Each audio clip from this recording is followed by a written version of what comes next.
The correct way of cannulation. Greet the patient first. Introduce yourself to the patient. Explain the procedure to the patient, and obtain oral consent. Set up your things which are required.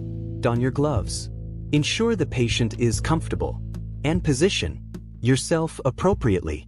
Place the tourniquet 2 to 3 inches above where you're planning to insert the cannula. Check for the right vein. The antecubital fossa and the dorsum of the hand are the commonly preferred sites for routine venous cannulation. If the vein is not very visible, tap over the vein to make it more prominent and visible.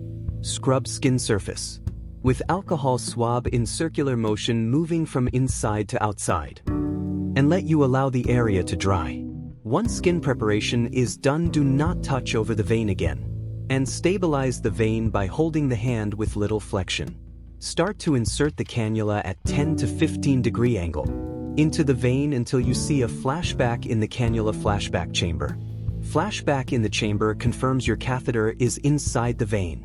While holding the hub with one hand, use the other hand to retract the stylet about halfway, and advance the cannula forward fully, and remove the stylet, and attach a cannula cap. Once you are done, you can release the tourniquet, and dispose of the needle in a sharp spin. Secure the line carefully with sterile transparent plaster, which protects skin, provides clean closer to cannulation sites, and it facilitates any redness, swelling, induration. And note the date and time of cannula insertion. Remember, avoid double prick while putting the cannula. Flush cannula with normal saline at least twice a day.